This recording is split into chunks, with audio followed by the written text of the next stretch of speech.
नमस्कार दोस्तों, welcome to my channel DK institute. तो स्टार्ट करते हैं आज की वीडियो। हम पढ़ रहे हैं यहाँ पर जनरल अकाउंटिंग प्रिंसिपल्स के बारे में। ये पार्ट 11 है और आज का जो टॉपिक है वो है बेसिस ऑफ अकाउंटिंग सिस्टम। तो देखते हैं आज हम क्या पढ़ेंगे। तो दोस्तों, बेसिस ऑफ अकाउंटिंग सिस्टम के बारे में हमें पढ़ना है। तो क्या कहता है, कैश और receipt basis is the method of recording transaction. जो पहला बेसिस है वो क्या है, कैश या फिर रिसीट बेसिस। तो ये कैसा मेथड है? Cash or receipt basis is the method of recording transaction under which revenue or and cost and asset and liabilities are reflected in accounts in the period in which actual receipt or actual payment are made। बात समझ में आ रही है? Receipt and payment account in case of clubs, societies, hospitals is the example of cash basis of accounting। Cash basis of accounting या receipt basis of accounting ये ऐसा basis है, ऐसा सिद्धांत है अकाउंटिंग सिस्टम का कि इसमें जो रिवेन्यू है, ठीक है, या कॉस्ट, एसेट हो या लाइबिलिटी हो, कुछ भी हो, मतलब रिवेन्यू हो या एक्सपेंडिचर हो, एसेट हो या लाइबिलिटी हो, वो हम अकाउंट्स में अपने तब करते हैं, रिफ्लेक्ट तब दिखाते हैं जब हमें एक्चुअली पेमेंट मिल जाता है in the form of cash. जब हमें एक्चुअली पेमेंट मिल जाता है in the form of cash, तब हम उसको रिप्रेजेंट करते हैं अपने कैश अकाउंट में। बात समझ में आ रही है भाई? दो तरीके होते हैं बिज़नेस करने के। एक तो होता है कि हमने उधारी पर बिज़नेस किया, एक होता है हम करते हैं नगद में बिज़नेस। जब हम करते हैं उधारी में बिज़नेस तो हमें पैसा एकदम नहीं मिलता, हमें कुछ टाइम के बाद मिलता है, ठीक है, या हम कुछ टाइम के बाद पेमेंट करते हैं। बात समझ में आ रही है? उधारी का मतलब यही होता है, ऑन क्रेडिट। लेकिन अगर नगद में होता है तो उसमें क्या होता है कि जब पेमेंट हाथों हाथ करते हैं, अगर हम सामान भी परचेस कर रहे हैं तो जब हमने सामान परचेस किया उस टाइम ही हमने उसको पेमेंट कर दिया इन कैश या फिर बाय डिजिटल ट्रांजैक्शन जैसे भी है, लेकिन उस टाइम ही पेमेंट कर दिया। तो जब ऐसे पेमेंट होते हैं कि जो है, जब हम at the time of purchase या सेल पेमेंट मिल जाता है, हमें रिसीट मिल जाती है, तो उसको बोलते हैं हम कैश और रिसीट बेसिस। बात समझ में आ रही है?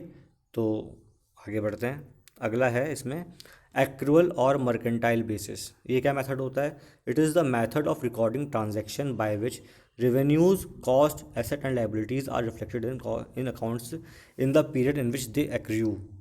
This basis includes consideration relating to outstanding, prepaid, accrued due and received in advance। वही चीज़ है, मैंने बताया कि जो दो मेथड होते हैं आपके बिज़नेस करने के, ठीक है। एक तो मेथड होता है कि हमने उधार में बिज़नेस किया, दूसरा होता है कि हमने नगद में बिज़नेस किया। बात समझ में आ रही है?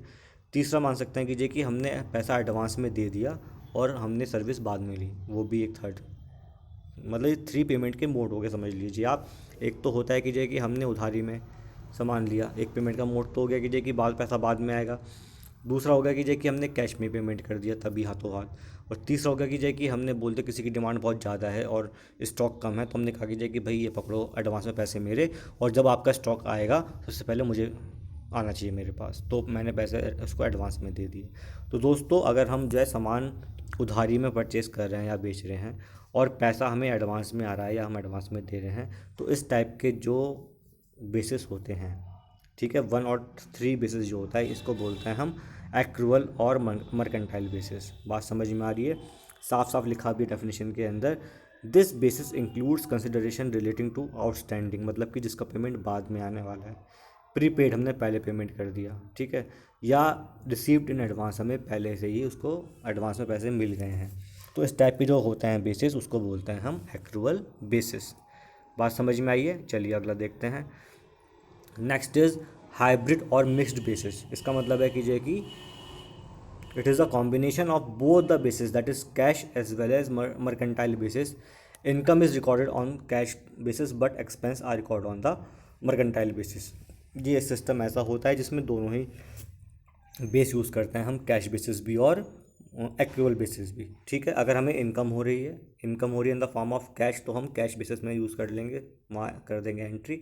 और अगर हमारा खर्चा हो रहा है तो खर्चा को हम मर्केंटाइल बेसिस में रिकॉर्ड करेंगे। बात समझ में आ रही है? तो जो दोनों इसमें होते हैं हाइब्रिड मॉडल के अंदर। चलिए आगे बढ़ते हैं। तो दोस्तों, उम्मीद करता हूँ कि जो ये तीन मेथड है मैंने बताए हैं आपको, भाई first is cash basis, second is accrual basis और थर्ड इज़ मिक्स्ड बेसिस, मतलब हाइब्रिड बेसिस, दोनों को मिला के। तो ये तीन बेसिस हैं जब भी हम अकाउंटिंग प्रिंसिपल्स, अकाउंटिंग प्रोसेस का यूज़ करते हैं, ठीक। सिंपल वे में वही मेथड है कि वही चीज़ है कि जब भी हम पेमेंट करते हैं, कोई सामान परचेस करते हैं, तो जो 3 तरीके होते हैं हमारे, या तो हम उधार सामान लेके आएंगे तो पेमेंट बाद में करेंगे, या फिर हम कैश पेमेंट करेंगे, या हम कहेंगे भाई एडवांस में ले लो हमसे पैसे और जो सामान आएगा हमारे घर पर भेज देना। तो इसी के इर्द गिर्द ये चीज़ें घूमती हैं। ठीक है। तो उम्मीद करता हूँ कि जो मैंने बताया आपको समझ में आया होगा। अगर अच्छी लगे video, please like this video, share this video, subscribe my channel. Thank you. Have very nice day.